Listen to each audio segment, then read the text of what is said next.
The snow came down like it wanted to erase him. Jonas Hale had been walking since sunrise, and now the light was almost gone, swallowed by gray cloud and driving wind.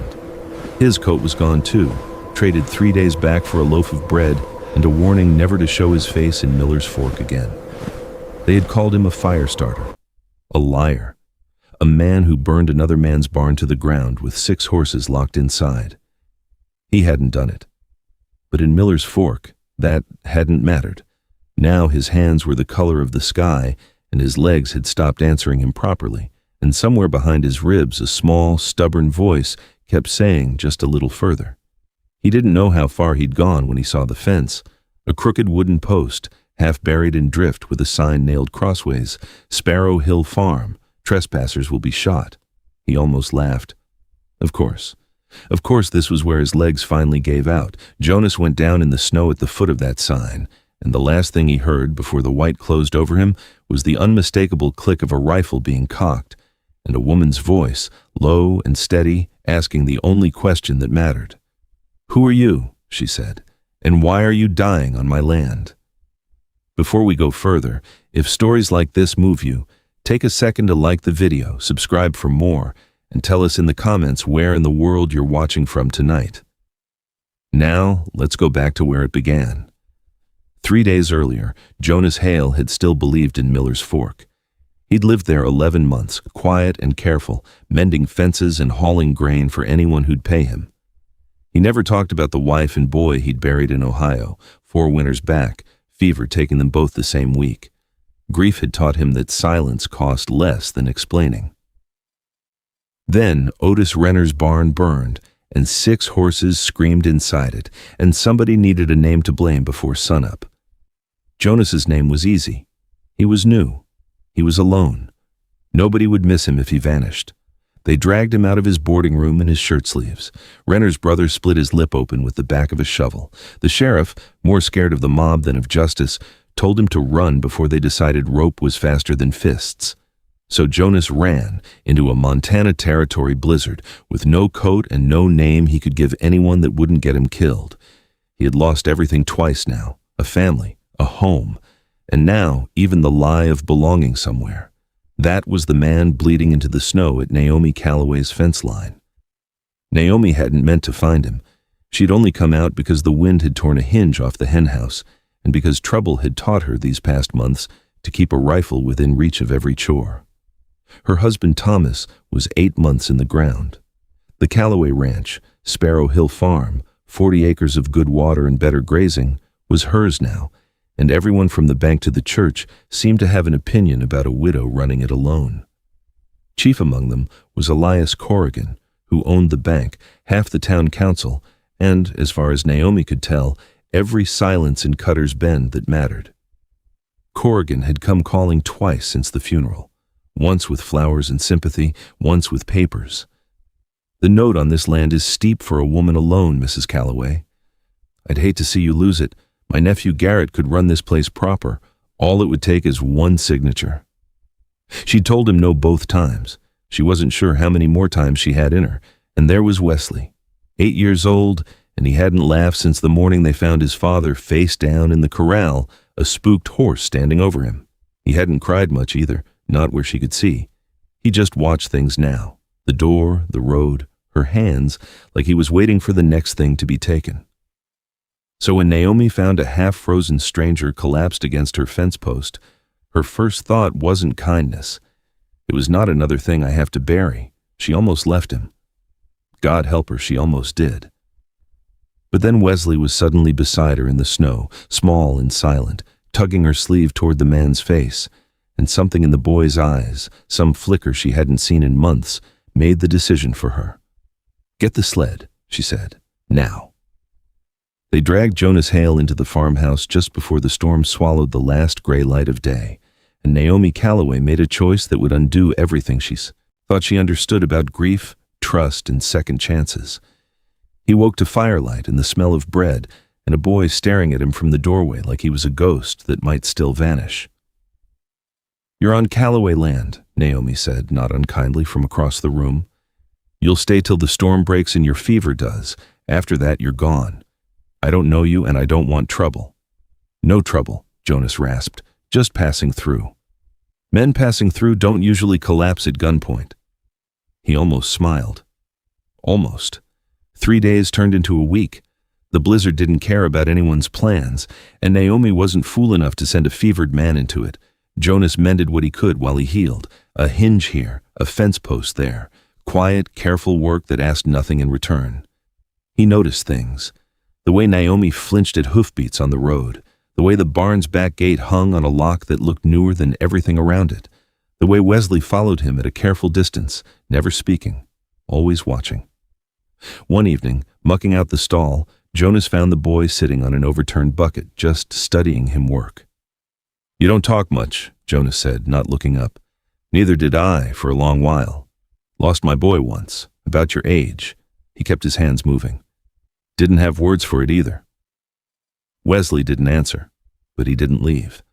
The next morning there was a second cup of coffee waiting by the barn door, and Naomi pretended not to notice that her son had made it. Spring crept in slowly after that, mud before green, gray skies before blue. Jonas stayed on past the point the storm gave him any excuse to. He taught Wesley how to whistle through a blade of grass, how to read weather in the shape of clouds, how to sit still enough that the barn cats would come to him instead of running. None of it was much. All of it mattered. Naomi watched from the kitchen window and told herself she was only grateful for the help. Right up until the evening, she caught herself smiling at the sound of Jonas's laugh from the corral and realized she'd forgotten for a moment to be afraid of what people in town might say. Word travels faster than snow melts in a small town, and it wasn't long before Cutter's Bend knew a stranger was staying on at Sparrow Hill. Elias Corrigan's nephew, Garrett Voss, rode out under the excuse of checking on the widow and left with a longer look at Jonas than any welcome required. 2 days later, an uglier rumor followed him. The man staying with the Calloway widow was wanted in the next territory for burning a man's barn. Naomi confronted Jonas at the well, her voice tight as wire. "Is it true?" "They said I did it," Jonas answered. "I didn't, but I understand if that's not enough." It wasn't enough for the town. Reverend Pruitt suggested gently that Naomi consider her reputation. The mockery that had chased Jonas out of Miller's Fork had followed him here, and now it was chewing on Naomi's good name too. She almost sent him away. She stood in the kitchen with his coat, dried now, mended, folded in her hands, ready to hand it back and end this. Then Wesley spoke. Not loud, not much, just one word, cracked from disuse, aimed at his mother's back. "Stay." Naomi turned so fast she nearly dropped the coat. 8 months of silence, broken over a stranger's name. That was the night everything changed, not because of what Jonas had done, but because of what his staying had already undone in a boy who hadn't spoken since his father died. But healing rarely arrives without a cost, and the deeper truth was still buried, waiting. It surfaced 3 weeks later, during a fever dream of a storm that mirrored the night Jonas had arrived. Wesley woke screaming, and this time, words came with it, jagged, terrified, real. "He pushed him.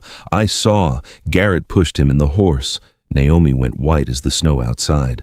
Jonas held the boy steady while the whole truth spilled out of him at last. Wesley had been in the barn loft the morning his father died. He'd seen Garrett Voss startle Thomas Calloway's horse on purpose, seen his father go down under its hooves, and said nothing to anyone, not out of loyalty, but out of pure, paralyzing terror. Thomas Calloway's death hadn't been an accident. It had been the first move in Elias Corrigan's plan to own Sparrow Hill Farm outright. And Jonas, hunted, mocked, run out of one town already, was the only person left standing between a grieving widow and the man who had orchestrated her husband's death. Naomi wanted to ride into Cutter's Bend that same night with the old rifle by the door and end it herself. Jonas stopped her, not because Corrigan didn't deserve it, but because a dead banker would bury the truth forever, and Wesley needed his mother free, not hanged for murder. "We do this right," Jonas said. "We get proof. We get a witness who isn't 8 years old and scared half to death." It took 2 more weeks. Jonas rode out under cover of thaw mud, asking careful questions in towns Corrigan's reach hadn't fully touched. He found a stable hand who'd overheard Garrett bragging, drunk, about handling the Calloway problem, and he found the original loan papers alongside a second, forged set, Corrigan's real plan laid out in his own crooked handwriting. When Jonas rode back into Cutter's Bend, it wasn't as a wanted man skulking through shadows. It was in broad daylight, straight down the main street, papers in hand toward the sheriff's office. Corrigan tried to laugh it off in front of the whole town square, called Jonas a liar, an arsonist, a drifter with nothing to lose. But the forged papers didn't lie, and neither did the stable hand Jonas had brought back with him, and neither, in the end, did Wesley, who stood beside his mother, small and shaking, and finally able to say what he'd seen. Garrett Voss was arrested before sundown and turned on his uncle within the week to save his own neck. Elias Corrigan was arrested for conspiracy soon after, his bank seized under territorial review, his hold over Cutter's Bend broken the way ice breaks in April, all at once and impossible to refreeze. Word of Corrigan's arrest didn't stay in Cutter's Bend. Territorial papers carried the story of a drifter who'd stood up to a crooked banker and won, and it rode the mail routes clear back to Miller's Fork, to the man who'd truly burned Renner's barn to cover a gambling debt and let Jonas take the blame. Reading that an innocent man had already survived one town's mockery was more than his conscience could carry twice. He confessed within the week, and a letter reached Sparrow Hill soon after, clearing Jonas Hale's name for good. By the time it reached him, Jonas found he didn't need it the way he once would have. He was standing in the doorway of the Sparrow Hill farmhouse on a clear spring evening, watching Wesley run circles around the porch, laughing, really laughing, for the first time since his father died. Naomi came and stood beside him, drying her hands on her apron, taking in the same small miracle. "You could go anywhere now," she said quietly. "Name's cleared. No one's chasing you." "I know. So why are you still standing on my porch?" Jonas looked at her a long moment, then at the boy in the yard, then back at her. "Because I've got nowhere else I'd rather be."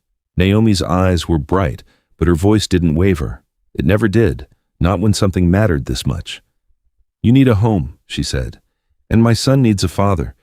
Seems to me those two things could solve each other if you're willing." Jonas Hale, who had lost a wife, a son, a name, and a town, and never once expected to find any of it waiting for him at the foot of a snowy fence line, reached for her hand like a man finally allowed to stop running. "I'm willing," he said. "I've been willing since the day your boy handed me a cup of coffee and didn't say a word." They were married before the first hay cutting in a small ceremony at the Cutter's Bend Chapel, with Reverend Pruitt presiding and half the town in attendance, the same town that had once been ready to believe the worst of him. Wesley stood between them at the altar, holding both their hands, talking now more than he'd ever talked in his life, as if 8 months of silence had simply been waiting for someone worth breaking it for. Sparrow Hill Farm still stands in Cutter's Bend today, in the story passed down through the family that grew there, a reminder that sometimes the home you're looking for isn't a place at all. Sometimes it's just the first person willing to stop and ask why you're dying in the snow, and stay long enough to find out you're worth saving.